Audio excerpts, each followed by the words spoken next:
Some of you might be asking who's transmitting to us through the cracks in time. I don't know.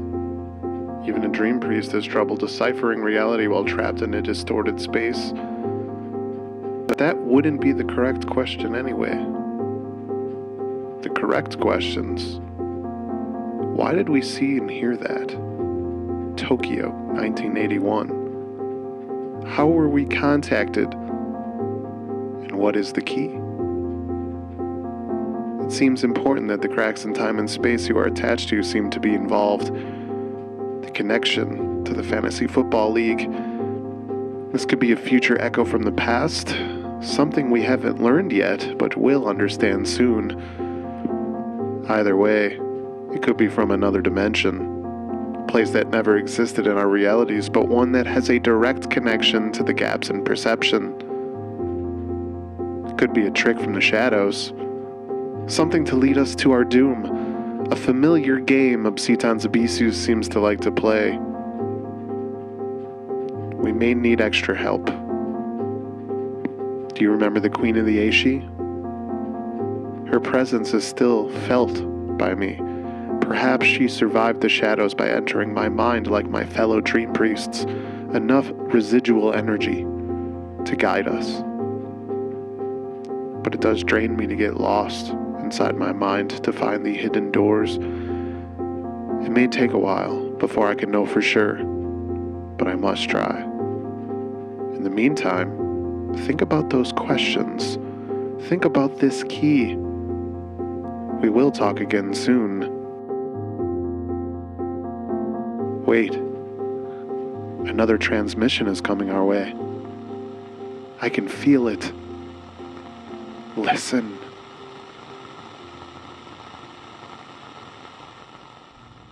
Moscow, 2435. A new society formed 100 years ago after the unrest of dictators that lasted centuries.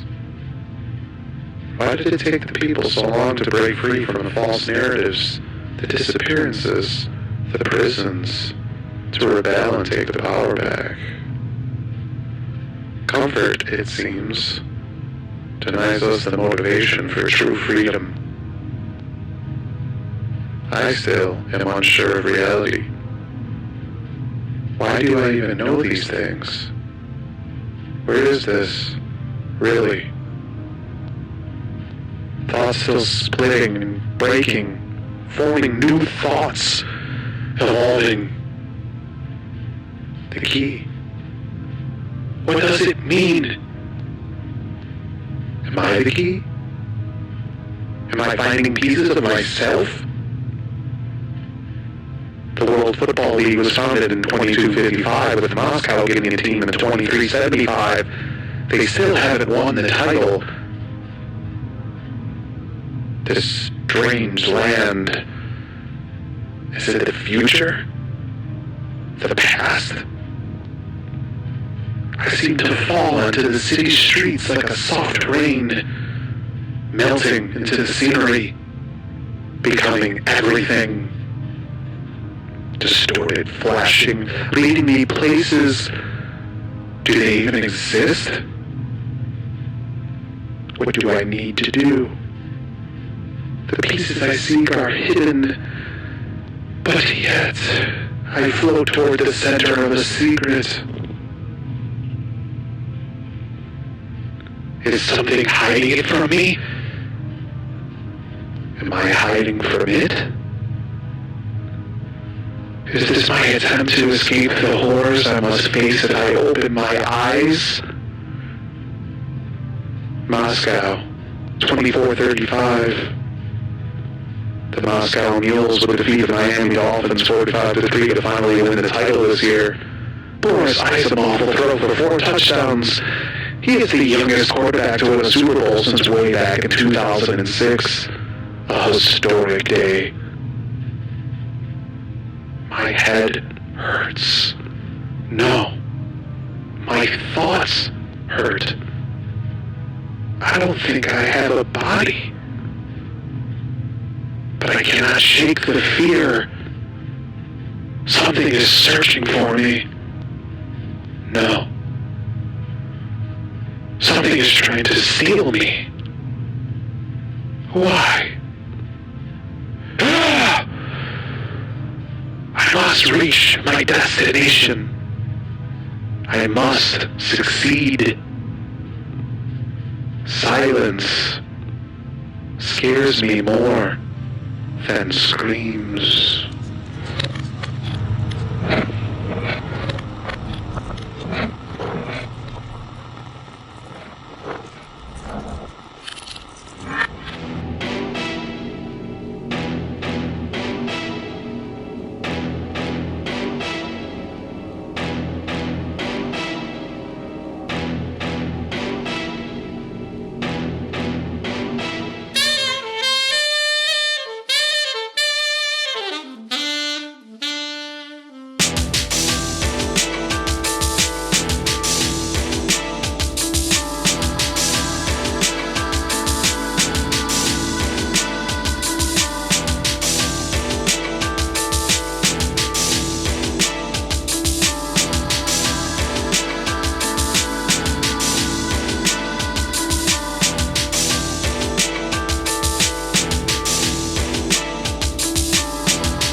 Welcome to the quest for the Green Ball, lost in Dreamlands.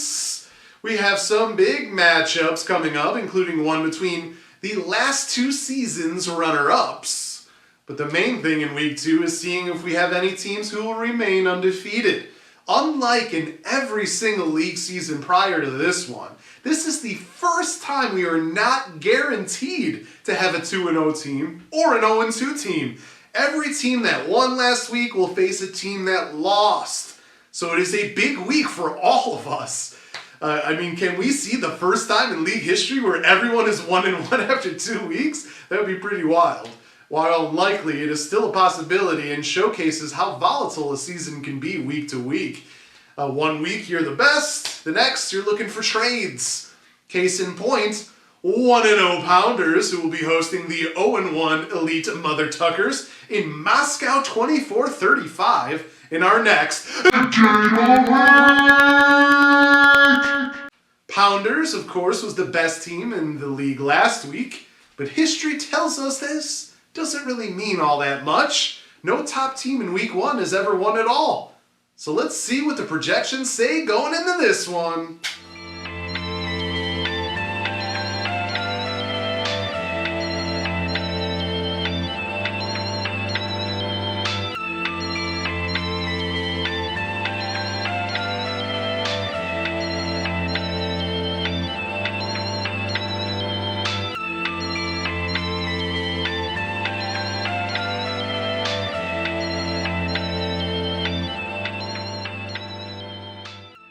Pounders will be a little happy with the computers here, which give the host squad a slim 51.1% chance to win. The Elite Mother Tuckers won't care as they get a second straight week in the spotlight, hoping for some 2022 magic. The defenses may be incredibly huge here, with Pounders going with the Texans defense at the moment to go against the Bears and rookie Caleb Williams. And the Elite Mother Tuckers are going with the Chargers against the lowly Carolina Panthers, which may be the worst team in the NFL again this season. Pounders will need his Buffalo Stars to step up once again as Josh Allen, James Cook, and Dalton Kincaid all play on Thursday night against the Miami Dolphins. Allen has dominated the Dolphins in the past. He had 5 touchdowns in Week 4 last season, but it must be noted he did throw 2 picks at Miami in Week 18, and this game is at Miami. He still had over 350 yards passing and nearly 70 yards rushing in that game, though, so not that big of a deal. Cook is the one guy that seems to be a hit-or-miss candidate when it comes to touchdowns. Allen does vulture them away as well. Kincaid will look to bounce back after a poor Week 1. On the other side, Dak Prescott will need a big game to keep up with Allen. Another underperformance like last week, and it will hurt in a big way. Devon Achane is a little banged up, which is very scary after seeing what happened last year. But he did score 3 TDs against the Bills last year. In both games combined. The elite Mother Tuckers will need him to score again here, but his status will need to be watched, and it would be a huge blow to the Mother Tuckers if he is out or limited. Breece Hall has a clear advantage over Tony Pollard, who goes up against a tough defense. If Pollard can keep it close between them, that would be a projection flipper. Cairo Santos and Justin Tucker may both do well, though the Ravens may score too many touchdowns, obviously limiting Tucker's leg. Chris Godwin versus DJ Moore will be key as well, as more touchdowns would hurt the Texans' defense as well. But Godwin's scores puts pressure on the other areas of the elite Mother Tuckers, such as George Kittle and Devontae Smith. But there are 2 players I'm watching in this one for the elite Mother Tuckers. I have to go with his 3rd overall draft pick in running back Bijan Robinson. Robinson is in a tough Monday night matchup against Philadelphia, but he does catch the ball out of the backfield. And of course, that's going to mean he gets more points, even if the Falcons are trailing. So game script doesn't really take him out of games. Tyler Algier is always a yard and touchdown potential vulture, though.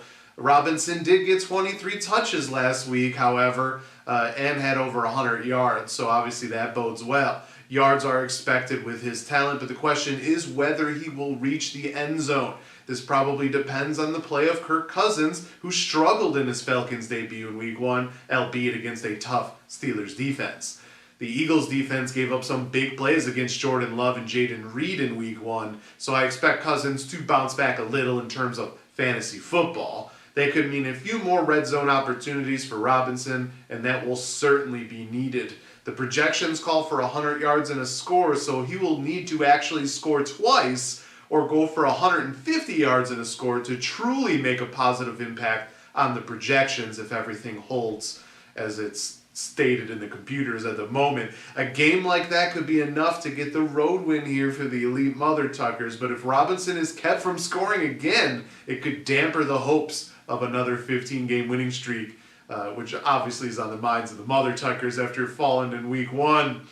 Looking at the home team, Pounders boasts a very intriguing rookie who scored twice in Week 1, wide receiver Xavier Worthy. One thing to note is that Worthy only had 3 targets and 3 total touches to score over 18 points. He scored on 2 of those touches, which is crazy efficient, and it is clear that while he is getting up to NFL speed, learning the Chiefs playbook, gaining some chemistry with Patrick Mahomes, the Chiefs are obviously going to find ways to get him the ball in creative ways.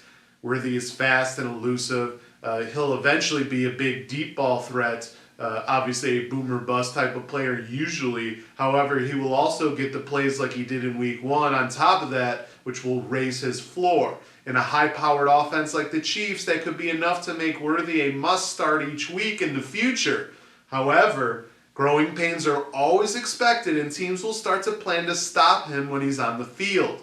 Worthy was on the field for 34 snaps and ran a route 24 times in Week 1. Those numbers obviously will limit a player in fantasy football, but it is expected to see those numbers rise and for Worthy to become the clear number 2 behind Rashee Rice. Obviously, Travis Kelce he has to deal with as well as a tight end. Still, 2 touchdowns and 3 touches is not a stat line that's feasible to expect every week. Worthy will need to get many more chances and targets in the future to sustain his fantasy production. But the matchup does actually favor Worthy here. The Bengals allowed 15 touchdowns to wide receivers in 2023, and they weren't tested in Week 1 with the terrible Patriots lineup.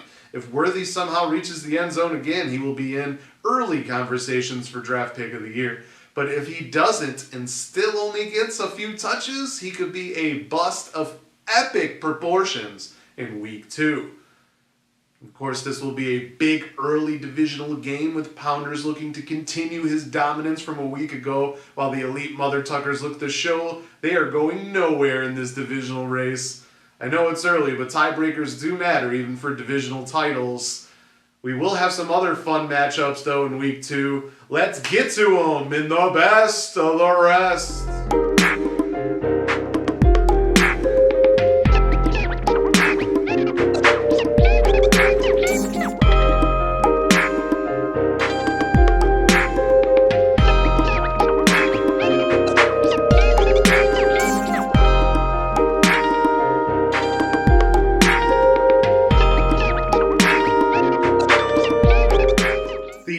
Asia-Pacific matchup is an historically big one as 1-0 Green Acres travels to take on 0-1 Risky Business. As of now, even with options on the bench for Green Acres to replace Nakua, Risky Business enters with a 62.3% chance to win.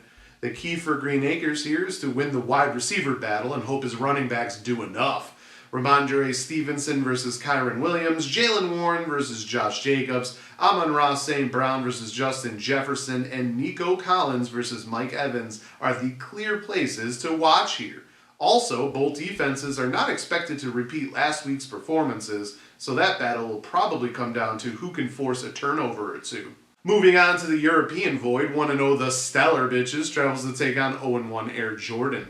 The Stellar Bitches enter with a 61.5% chance to win, mostly because of the uncertainty of Christian McCaffrey. Will he play? This early season injury to the number 1 overall draft pick in fantasy could put Air Jordan into an unprecedented hole after his 4 third-round picks vaulted him into the top spot in the preseason rankings. Jared Goff versus Patrick Mahomes, Joe Mixon versus Kenneth Walker, and Tank Dell versus Michael Pittman are my matchups to watch. A.J. Brown versus Jalen Waddle will be big as well, and that Air Jordan needs Waddle to step up against the Bills. Don't sleep on the kicker battle. Moody was a maniac in Week 1. I kind of expect the same thing here with the matchup. Next, 1-0 the Overcomers will be on the road to face 0-1 Remember the Titans in the first matchup after surprisingly vaulting up to number 1 in the computer power rankings. And lo and behold, this is a 50-50 toss-up, which may mean that the computers are confused. Remember the Titans will look for one of his quarterbacks to keep it close against C.J. Stroud, and they will need Gibbs and Moss to outduel Henry and Jones at running back. Will Chase show up in Week 2? That's another big question, with his holdout clearly affecting his play in Week 1. The most intriguing matchups here are Khalil Shakir versus Rashee Rice and Dalton Schultz versus Kyle Pitts. And we finish with the American Void. 1-0, the Clash at Demonhead travels to take on 0-1 Low-Key Lebowski Thor. And this one is another 50-50 toss-up. With Jordan Love injured, Jalen Hurts has a clear advantage over Trevor Lawrence, with the biggest matchups that could flip the projections one way or the other being Jonathan Taylor versus Elvin Kamara, Garrett Wilson versus Tyreek Hill, Trey McBride versus Evan Ingram, and Jaden Reed will also have a tough time repeating his Week 1 performance with Willis throwing his way, but Brian Robinson could see more carries against a bad Giants team. Lastly, 1-0 Minerva's Minions must enter the home base of 0-1 More Than Conquerors in a battle of the league's last 2 runner-ups. More Than Conquerors will be happy to know they have a 53% chance to win here. Anthony Richardson, Saquon Barkley, and Stephon Diggs will once again be needed by Minerva's Minions to have good games, with at least one of them getting a beast game, more likely for Barkley or Richardson. Otherwise, Kyler Murray, David Montgomery, and CeeDee Lamb could be in line to help gain a lead on the other side. The other matchups to watch are Travis Etienne versus Jordan Mason, Brandon Ayuk versus Deebo Samuel, and the Chiefs versus Jaguars defenses. Terry McLaurin versus Demarcus Robinson could be a surprise matchup at flex. Robinson is in a pass-heavy offense and will get a bump in targets with Nakua out. and Jaden Daniels will need to throw the ball more each week, and McLaurin is his best pass-catching option. Will it happen in Week 2? We don't know. Week 2 usually brings more surprises with lower scores than the previous week, bringing everything closer to the norm, and with the possibility of everyone being 1-1, I expect the week to be filled with close ones that come down to just a few plays. But we'll see. We could have early contenders rise already depending on the results. And that's the show for the week. Hope you enjoyed it. Next week we will continue our epic story while also continuing to see how the league is doing. Before you go, take a look at the early standings. I know it's not a lot, but it's always fun to see regardless. Until next time, salud.